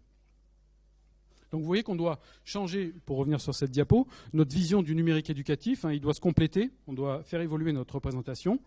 Donc certes, l'outil, c'est bien, mais il faut travailler sur la culture et sur l'approche pédagogique. Alors là, je vous ai fait un schéma de technologue. Bon, il y en a à qui ça parle? Levez la main pour voir. Ouais, bien. Et donc, j'aime bien cette diapo parce que, bon, moi aussi, j'ai une culture techno. Donc, effectivement, quand on connaît l'ampli hop notamment, ça parle. C'est-à-dire que c'est un schéma ultra éclairant. On rentre 2 signaux, puis d'un autre côté, on met le gain. Donc, l'aisance technologique, là, quand je suis bon en techno, je vais monter le volume, paf, puis ça me fait un signal amplifié. Donc, c'est un schéma très éclairant. Et j'aime bien cette diapo tout simplement parce qu'elle vous montre que la symbolique, elle n'a de signification que pour ceux qui connaissent le symbole. Et que parfois, dans nos cours, on a l'impression que ce qu'on fait, les diapos qu'on montre, etc., ont du sens. Alors certes, elle a du sens, mais peut-être pour 10 personnes parmi vous. Voilà. Donc c'est s'adapter à son public, en fait, la pédagogie quotidiennement. Hein. Et parfois, on pense bien faire, et puis on ne fait pas si bien que ça. Alors les critères d'amplification dont je vous ai parlé, c'est-à-dire que si vous voulez faire maintenant des pédagogies qui vont concerner nos jeunes, eh bien, toute pédagogie amplifiée par le numérique peut porter sur ces 9 critères-là. C'est-à-dire que quand vous mettez de la technologie, vous pouvez amplifier la distance, c'est-à-dire proposer un signal pédagogique à plus forte portée que la classe. Et là, vous pouvez adresser vos élèves et étudiants en dehors de la classe. Vous pouvez amplifier le temps, avoir un signal pédagogique qui est plus fiable dans le temps, qui est plus durable, plus long et plus continu que votre emploi du temps physique avec eux. Vous pouvez amplifier le nombre d'étudiants, c'est-à-dire avoir un signal pédagogique qui est plus intense que les 30 places que vous avez en face de vous. Vous pouvez individualiser, alors je vais vite, hein. Vous pouvez améliorer l'équité en distribuant des supports à coût zéro, là où ça freinerait des personnes de devoir acheter. Vous pouvez faciliter l'archivage et la capitalisation des savoirs. Vous pouvez développer l'interaction, vous pouvez travailler sur la créativité du signal pédagogique, vous pouvez aider à conceptualiser, notamment avec tout ce qui est réalité virtuelle, augmentée, vidéo, etc. Vous pouvez favoriser de l'engagement. Donc c'est les 9 grands critères sur lesquels vous pouvez travailler avec le numérique en éducation. Et donc je vous ai fait un tableau qui fait partie du modèle. Alors certes là il n'est pas lisible, mais c'est pas grave, vous aurez le PowerPoint, qui montre que pour chaque critère, vous avez l'étudiant, l'enseignant et l'institution qui ont des plus-values qui sont différentes, puisque bien sûr, chacun a des besoins particuliers. Et donc, vous avez pour chaque critère ce que ça apporte à l'étudiant, ce que ça apporte à l'enseignant et ce que ça apporte à l'institution. Et pour l'institution, on a 3 logiques, la logique pédagogique, la logique sociale et la logique fonctionnelle. Alors, à quoi vous sert ce tableau? Déjà, à savoir ce que pédagogiquement apporte l'intégration de la technologie dans le scénario. Imaginez, vous avez fait un petit scénario pédagogique, vous avez intégré du numérique, vous cherchez à savoir si c'est bien. C'est normal, on cherche à s'améliorer. Donc, en analysant avec cette grille, vous pouvez savoir sur quels critères, et c'est un peu ce qu'on fera cet après-midi, hein. On va manipuler des outils numériques dans un contexte pédagogique, puis après on les analysera à l'aune de cette grille pour savoir comment on pourrait la légitimer auprès d'une institution auprès de laquelle on souhaiterait la faire porter. Parce que souvent on est en porte-à-faux dans nos institutions. Quand on innove, puisqu'on sait très bien que quand on fait de l'innovation pédagogique, il peut y avoir des causes de blocage et de frein qui peuvent être institutionnelles, équipement, budget, projet d'établissement, qui peuvent venir de vos collègues, qui peuvent venir des parents aussi de la communauté, qui ne veut pas entendre parler, par exemple, de classe inversée ou d'autres trucs. Okay. Donc l'innovation, on le sait, elle peut déranger. Donc il faut être incontestable dans l'efficacité, et ça veut dire qu'il faut être en capacité de légitimer, d'expliquer. Et classiquement, la diffusion de votre innovation, elle sera facilitée si les intérêts sont croisés entre les différents publics, étudiants, enseignants et institutions, et si l'amplification sur plusieurs critères est manifeste. Donc en utilisant ce tableau, en fait, vous saurez sur quels critères vous portez et quelle amplification vous pouvez apporter à vos jeunes. Voilà. Donc maintenant, simplement, cette pédagogie, moi j'avais du mal à la nommer, c'est-à-dire quand je dis à mes collègues, faites cette pédagogie 2.0 ou cette pédagogie avec la technologie. On ne peut pas l'appeler pédagogie à l'ère du numérique, puisque même quelqu'un qui ne fait pas du tout de numérique à l'heure actuelle, il est quand même dans une ère numérique, donc il fait bien de la pédagogie à l'ère du numérique. Donc ça n'a pas de sens. Et donc dans un article où je travaillais sur la transition de la forme scolaire à l'université, j'ai utilisé ce terme-là, qui pour moi avait du sens, et pour certains autres collègues, puisque je disais, dans ce cas bien particulier où la technologie est parfaitement adaptée à la pédagogie et l'association mutuellement profitable, donc c'est vraiment ça qui est important, c'est-à-dire qu'il y a une symbiose entre la technologie et la pédagogie, et dans ce cas-là, moi je l'appelle pédagogie techno-symbiotique, c'est-à-dire qu'il y a une symbiose entre la techno et la pédago. Et ça, c'est le signal en sortie de mon amplificateur, sur lequel on va travailler cet après-midi. Alors, juste un point sur la culture numérique, puisque tout à l'heure, j'évoquais le fait qu'il faille une formation à la pédagogie, une formation à la culture numérique, et la formation déjà existante à continuer, la formation donc aisance numérique. Alors, en ce qui concerne la formation culture numérique, ce qu'il faut savoir, c'est que jusqu'à présent, on avait le C2I et le C2I 2. Vous en avez peut-être entendu parler, ou vous aviez peut-être l'équivalent chez vous, je ne sais pas exactement. Parce que dans l'éducation nationale, c'était l'inverse. C'est-à-dire qu'il était obligatoire dans la formation des enseignants il y a 10 ans peut-être, ou 8 ans, j'ai passé exactement le chiffre en tête, et puis ça a été enlevé, parce que c'était un peu trop compliqué à assurer avec la bonne qualité. Donc ça a été enlevé, et donc ça veut dire qu'on pouvait sortir sans culture numérique en tant qu'enseignant. Et il y avait peu d'incitation, puisqu'on l'a supprimé dans les concours, mais ça existait, et puis on a toujours le serveur PIX sur lequel vous pouvez aussi aller, si vous voulez vous attester votre niveau de culture numérique, vous allez sur le serveur PIX, et puis vous pouvez passer des tests. Donc je vous encourage à le faire, c'est assez intéressant de jauger sa culture numérique. Et puis, ce qu'il faut savoir, c'est qu'il y a une bonne mesure qui vient de sortir, qui est très contributive à l'évolution du système éducatif, puisque les néo-enseignants, alors universitaires, bénéficient de 32 heures de décharge. Ça veut dire qu'ils ont 32 heures de leur emploi du temps consacrées à la formation, à la pédagogie et au numérique. Bon, par contre, les formations après sont à leur libre appréciation en fonction de ce qui est proposé dans leur université. Donc après, ça peut être plus ou moins orienté, plus ou moins bien. Ça dépend. Mais en tout cas, il y a 32 heures consacrées à l'évolution de leur pratique. Et à l'université, c'est d'autant plus important qu'on sort d'une thèse et on se retrouve enseignant, le plus souvent, sans avoir enseigné. C'est-à-dire que c'est encore plus rapide le passage que dans le secondaire et le primaire, puisque là, il y a quand même une année de transition, voire 2, où on enseigne un peu. Alors, et la pédagogie, donc on va parler maintenant de pédagogie, puisque nos jeunes sont concernés par ces pédagogies, et de quelques préconisations. On a décrit les jeunes, le numérique. Maintenant, que peut-on faire finalement? On est un peu embêté.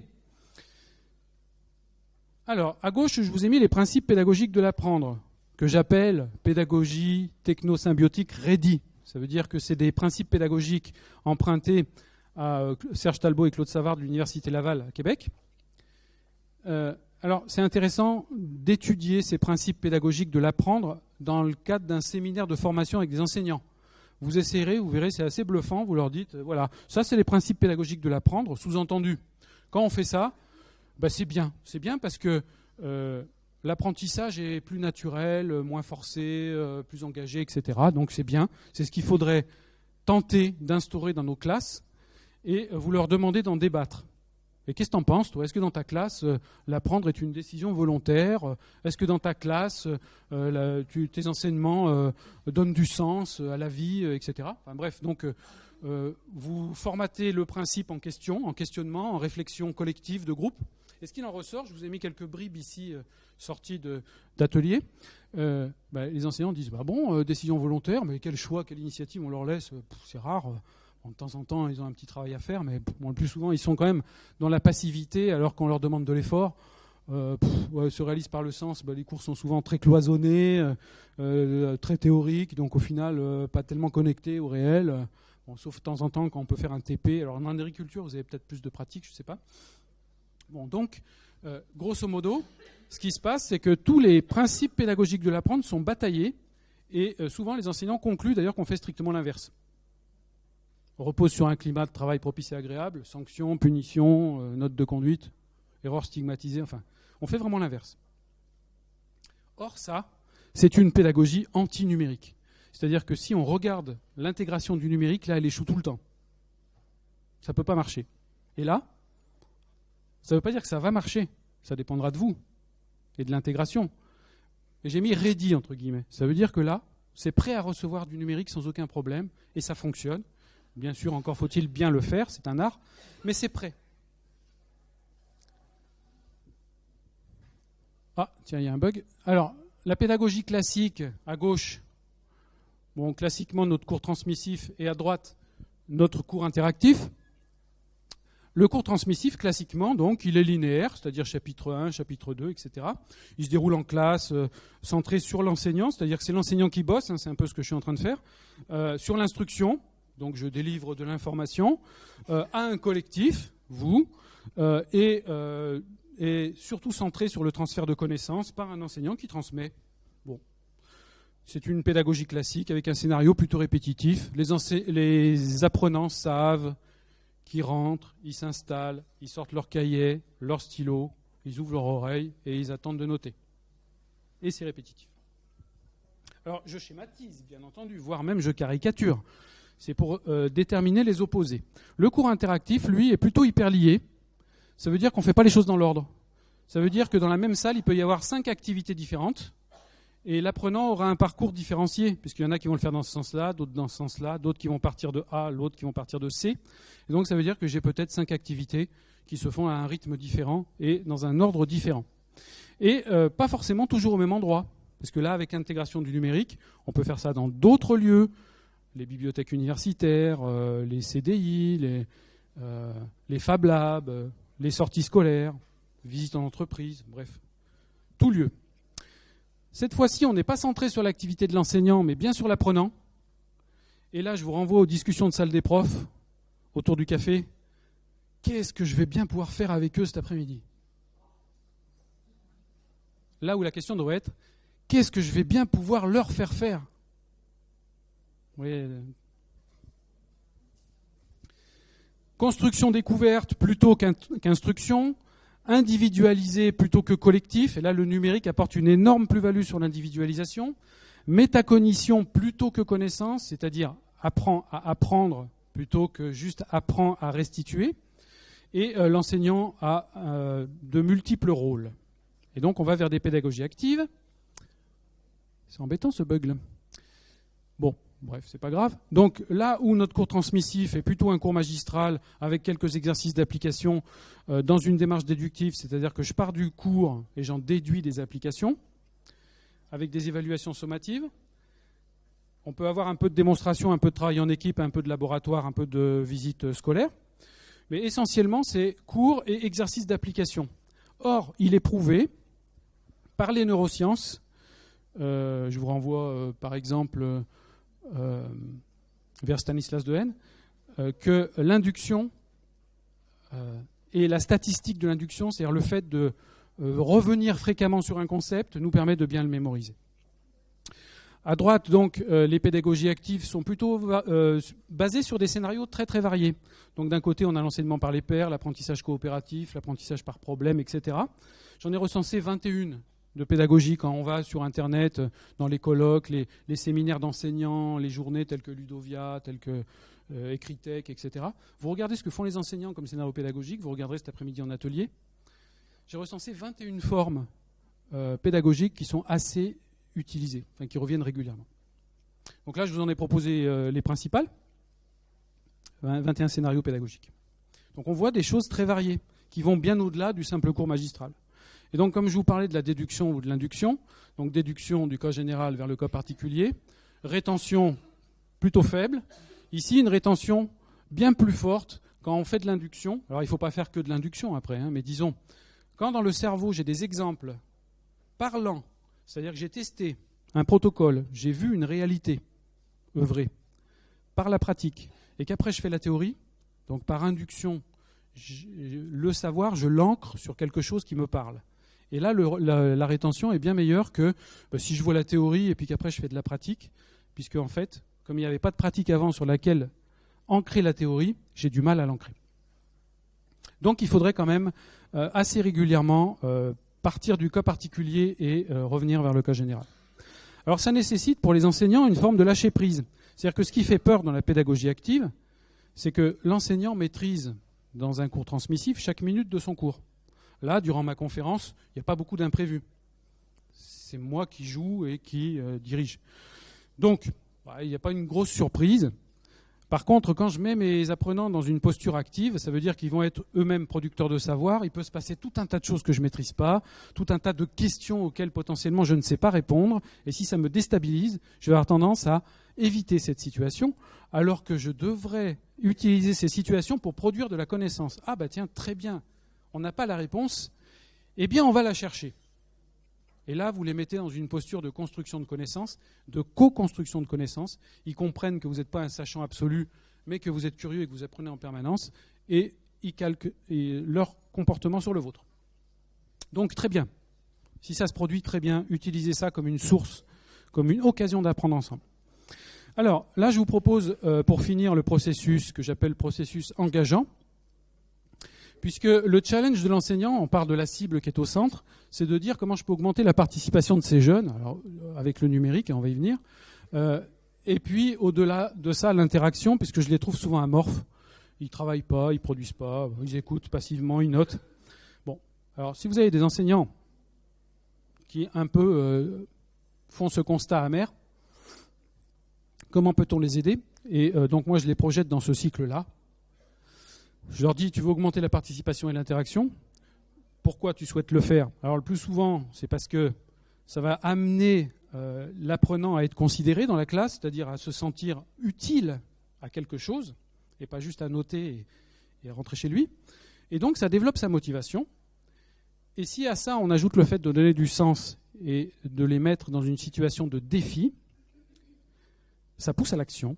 Et on va vers des pédagogies fortement actives. Simplement, la flèche, elle va vers la prise de risque. Donc là, on va de plus en plus vers une prise de risque importante pour l'enseignant. Et c'est ce qui est difficile, et c'est pour ça qu'il faut accompagner au changement, former l'enseignant à ces pratiques-là. Alors simplement, ok, le haut de la pyramide a été vu, mais comment on fait le bas ? C'est-à-dire que pour augmenter la participation, comment on fait ? C'est quand même un sacré challenge. Et il faudrait déjà arriver à augmenter la concentration, puisque quelqu'un qui n'est pas concentré, comment vous voulez le faire participer ? Mais pour augmenter la concentration, ce qu'il faut bien comprendre, c'est qu'il faut augmenter la disponibilité. Et c'est là où le bas blesse.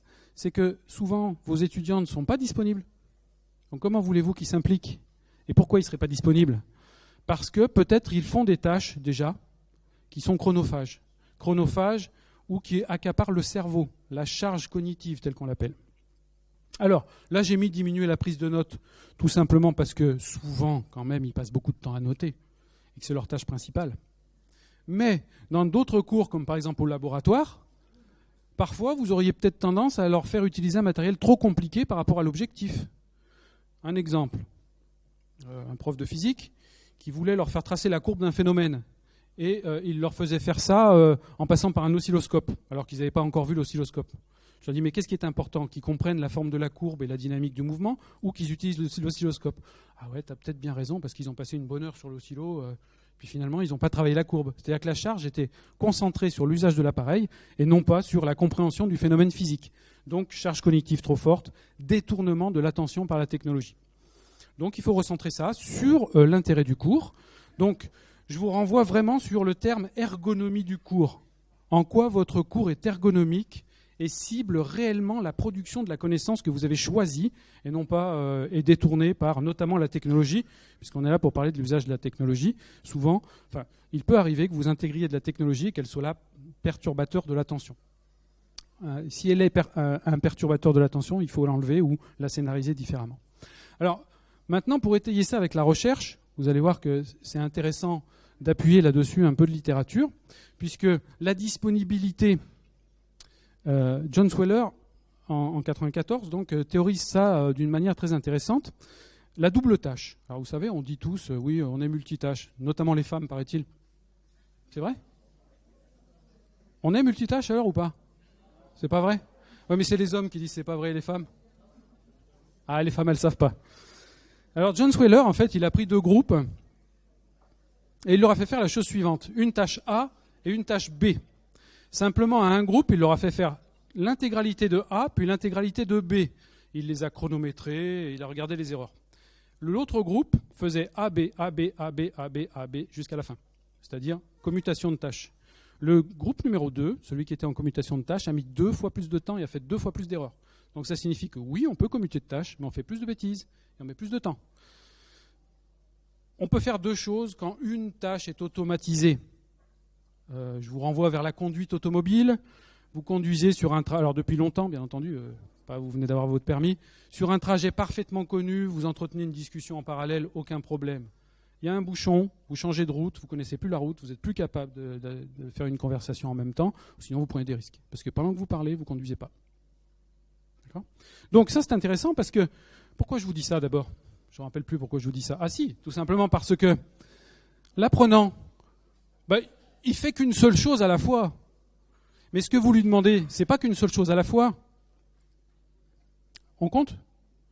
Il doit écouter, comprendre, lire aussi, parce que vous savez, en même temps que parle, le prof il note des fois aussi, lire, synthétiser, parce qu'il n'a pas le temps de tout noter, je ne sais pas si vous avez remarqué, mais vous aussi, à l'époque, vous vous dites, qu'est-ce qu'il a dit, puis on essayait de rattraper. Et éventuellement comprendre, ça serait bien, parce qu'après, le prof, une fois qu'il a fait son speech, il dit, ça y est, c'est compris, on enchaîne. Donc vous voyez que ça fait un grand nombre de tâches, et que l'ensemble de ces tâches sont chronophages, du moins apportent une charge cognitive non négligeable, qui fait que c'est normal qu'on ne puisse pas apprendre en cours, parce qu'on a trop de choses à faire. Alors bien sûr, on peut apprendre en cours. Quand on est dans des pédagogies actives, c'est-à-dire que si l'étudiant fait lui-même la tâche, et qu'il a le temps à lui consacrer, et qu'il ne fait que ça, là il peut apprendre. Mais dans un cours transmissif, c'est difficile d'apprendre, puisqu'on a déjà tellement de choses à faire. Et c'est vers ça que je vous renvoie quand je parle de l'ergonomie du cours. Quelle situation, quel dispositif avez-vous mis en place pour que la charge cognitive soit faible et que l'essentiel du cerveau soit consacré à l'apprentissage et soit focalisé sur ce qu'on veut lui faire apprendre. Si l'essentiel de son cerveau est sur la prise de notes, il note. Alors, il note bien, il a un beau cahier, mais n'attendez pas à ce qu'il y ait un apprentissage performant durant vos cours. Bon, après, pour aller vite, parce qu'on va conclure assez rapidement maintenant, donc le classement de Hattie, donc John Hattie en 2009 a fait un super classement avec énormément de méta-analyses qui ont été agglomérées en résultats et qui montrent que la considération et l'interaction sont assez hauts dans la liste. Ça veut dire que si vous travaillez considération et interaction dans vos classes, vous avez tout juste. C'est-à-dire que vous améliorez l'apprentissage de votre classe, vous transformez votre classe en communauté apprenante. Et c'est ce qu'on veut faire à l'ère du numérique. C'est vraiment important. Et enfin, Bandura et Locke en 2003 qui montre que tout être humain à qui on donne du sens et du défi, c'est-à-dire on lui explique un truc qui pour lui fait sens et on le met au défi d'eux, il éprouve une motivation naturelle à travailler. Donc ça veut dire que nous devons apprendre à cultiver cette motivation. Et là, l'enseignant a besoin d'accompagnement, un peu de formation, d'éducation à ce que c'est que gérer une classe pour en arriver là. Donc, je conclurai là-dessus. Nous sommes dans un siècle qui est une humanité tout à fait spécifique, basée sur le savoir. Et que le numérique, c'est qu'une troisième révolution dans cette transmission des savoirs. On en a déjà vécu 2. Et que nous, notre enjeu, en tant que personnel qui cherche à faire évoluer ou apporter un vent frais sur le système à minima, ce que nous devons faire, c'est installer cette pédagogie moderne, technosymbiotique, c'est-à-dire qui sait intégrer en symbiose la technologie avec la pédagogie. Donc ça veut dire travailler sur les 3 offres de formation que j'ai scénarisées tout à l'heure. au sein d'un système éducatif qui est à repenser dans sa forme, et cet après-midi on va l'aborder avec Madame Thomas, pour mieux intégrer les jeunes dans une société qui à présent est connectée et on ne peut plus faire autrement, on ne peut plus revenir en arrière. Voilà, je vous remercie, j'ai mis quelques références et vos questions, commentaires pour lancer la discussion. Vous retrouverez éventuellement l'essentiel de ce que j'ai dit sur ResearchGate, donc qui est un portail où vous pouvez télécharger les ressources que j'ai produites. Et donc j'imagine qu'il y a un micro qui va passer pour les questions, ou sinon je tendrai l'oreille, pas de souci. Et si vous le souhaitez aussi, vous pouvez aller déposer vos questions sur cet outil. Alors soit vous flashez le code, soit vous tapez le lien. Merci à vous. Merci.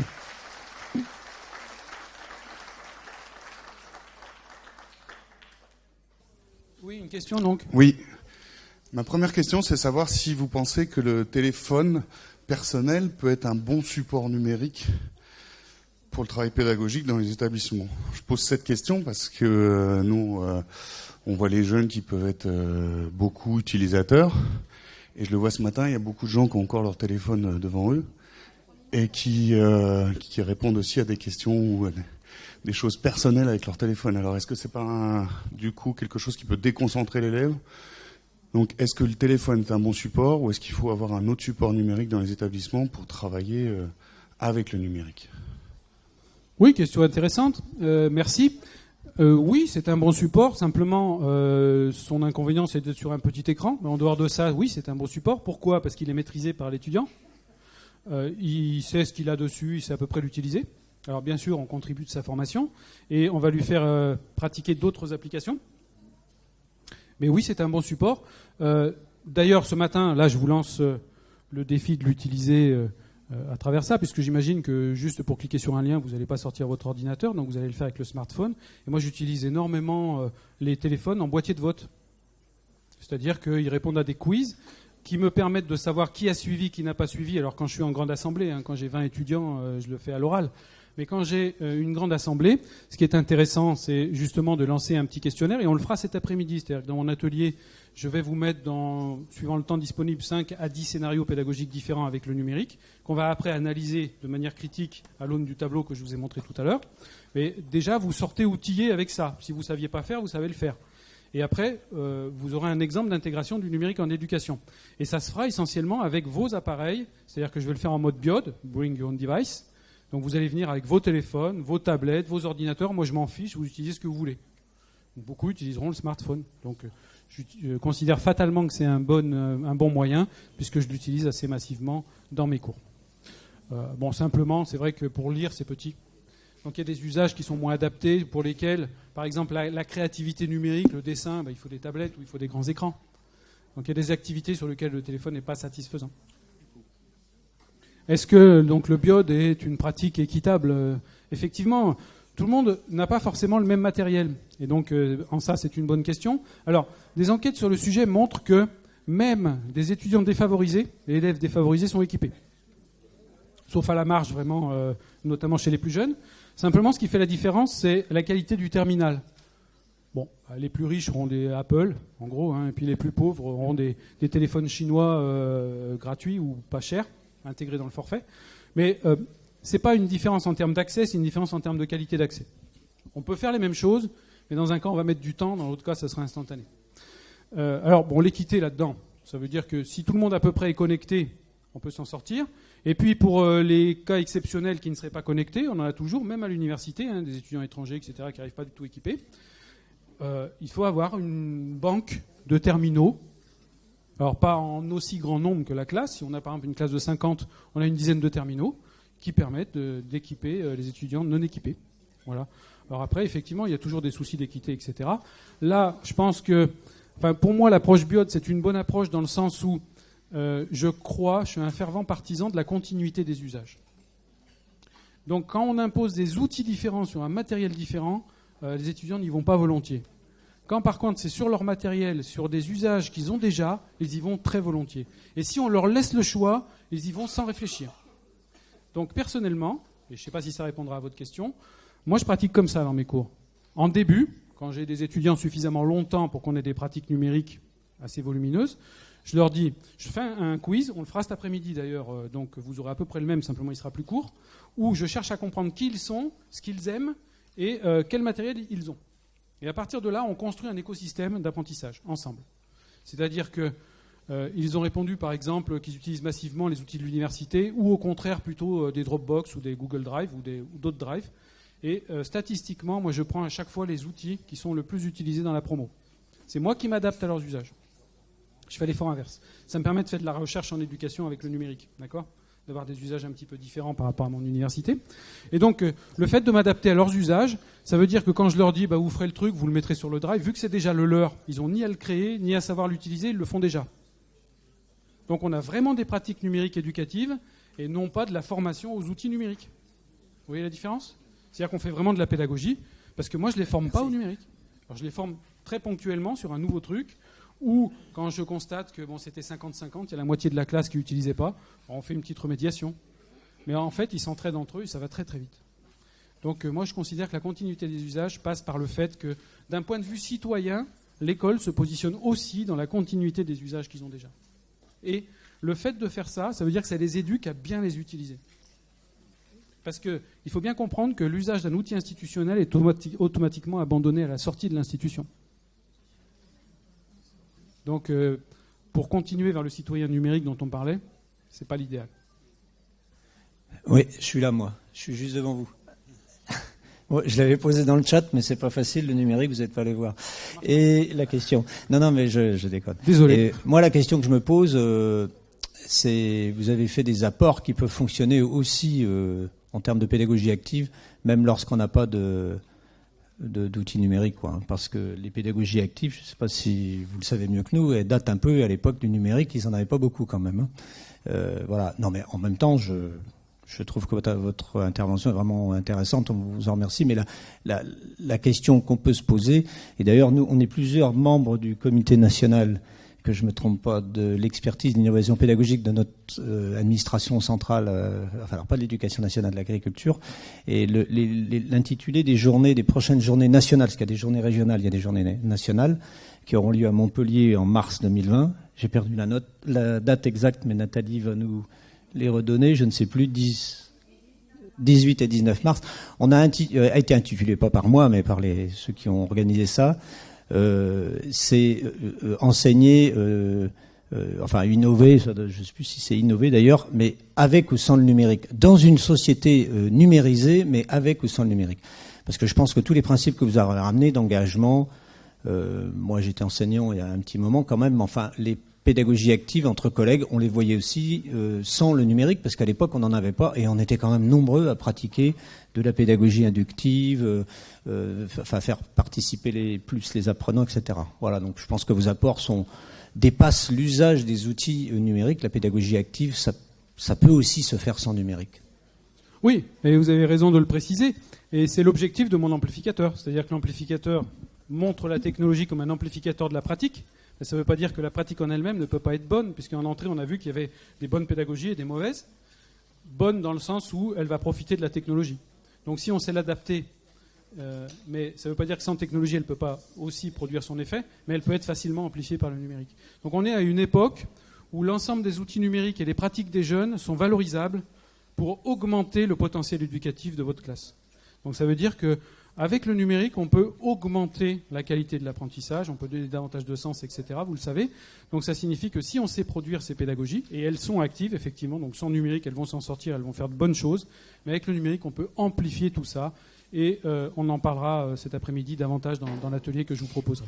Alors, on approche 11h30, donc ce sera la dernière question.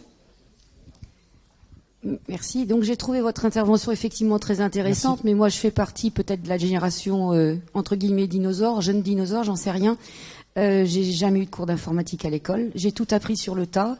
J'ai envoyé mon premier mail en 2000, je crois. C'était encore les fax quand on est rentré avec le Minitel.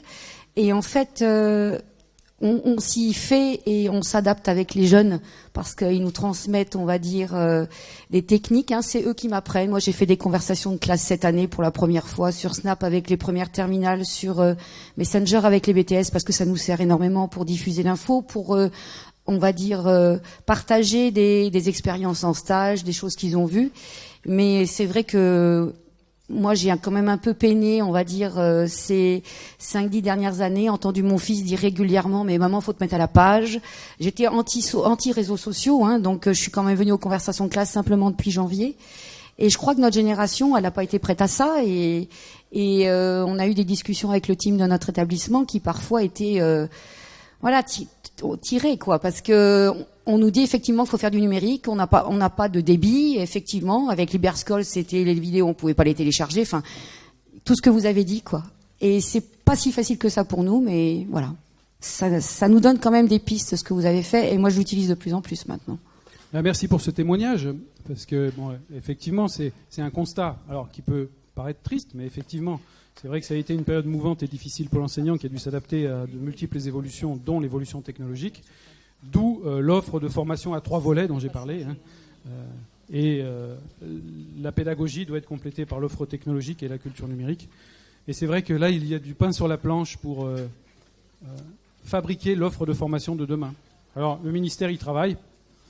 Espérons que ça va avancer. Vous avez vu les 32 heures de formation obligatoire, etc.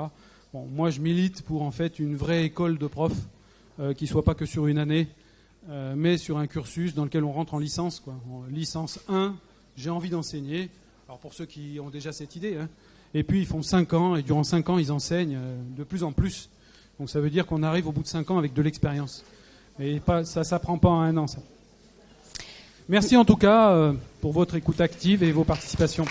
Merci bien. Merci à vous.